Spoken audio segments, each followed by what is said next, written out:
Trevor, congratulations on the honors. It's your 5th one, but your first as a Red Sox. Something clicked for you at the plate. What was it? Yeah, thank you. It was, pretty simple. I think just kind of settling in and, feeling like myself in the box a little bit more. And a lot of it just has to do with balance and, simple things like that and approach. And I think what it came down to is I was taking care of the pitch, when it showed up in my zone. And, I wasn't missing it, and the bat was over after that. Of course, everybody's a hitting coach, and it's so easy for us to tell you exactly what you should be doing with your hands and your front foot and your load and all of that. Did you have to slow things down in your mind to get back to the Trevor Story we knew was in there? Yeah, I think so. I think, baseball is tough. And, if you're, you can go, there can be times that feel like a long time, when you don't feel like yourself. But I think it's in the way that, you handle yourself in those times that aren't great. Just finding ways to scrap out good at bats and, take a walk here or there until that time comes back around. And, but yeah, it was just a kind of a matter of settling in and feeling like myself at the plate, and I like where I'm at right now. How much do you have to trust the process, Trevor, versus chasing the results? I think when you go on a new team, there's so much pressure to do well that sometimes you do yourself more harm than good. No doubt. Yeah, I'd say, coming in like I did late this spring and just wanted to play well and wanted to do well for my new team. I think that's just kind of human nature. And this whole thing is such a process that I'm getting used to. And, my teammates have been so amazing helping me in that aspect. Just making me feel at home. All the Red Sox organization, everybody's been amazing in that aspect. And, but yeah, I think once the game starts and, we get, about a month and a half of games underneath my belt, and everything's a little more comfortable, I guess. And just try not to force it so much and just kind of let the game come to me. Such a tremendously talented crop of shortstops were available in this offseason. And of course, you guys go through that lockout. Nobody knows where anybody's going to end up. I know that the Red Sox wanted you. And when you got there, you said this is where you were supposed to be. Why was it a good fit?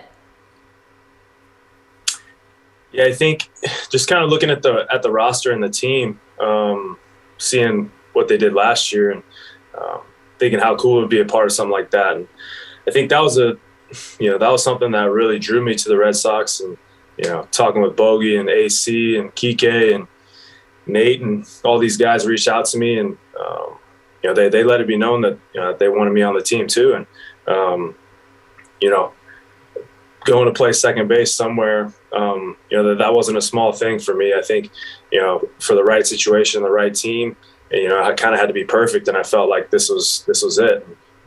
Wanted to come play with this talented group, and it's been great so far. Kind of off to a rough start as a team, but we feel like we're headed the right direction now.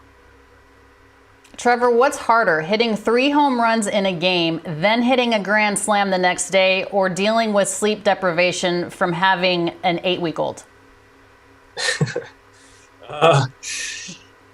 Man, I'm gonna say, my wife is just the best. So she's taking care of all that. I'm sleeping pretty good, to be honest. So, she's the one that's mostly sleep deprived. And so I got to give her props to there. She's the one that's keeping me well rested. Yeah, no question. Congratulations to you and your beautiful wife, Mally, on the birth of Stetson. She's in Boston. You're in Chicago as your team takes on the White Sox. You had mentioned this team didn't get off to the start that it wanted, but something has switched, not only with you, but as a collective. What have you noticed the past couple of weeks? Yeah, I think offensively, we're kind of, falling into our groove, and we feel like we're having good at bats 1 through 9, and we're just kind of stacking those together. And when we do that with the type of talent and the team that we have, we feel really good about winning each night. Again, it doesn't really matter who it's against, but I think we're riding that momentum of playing well lately. everyone knows how that works in baseball. You can ride that out for a long time. So that's I think kind of where we're at right now.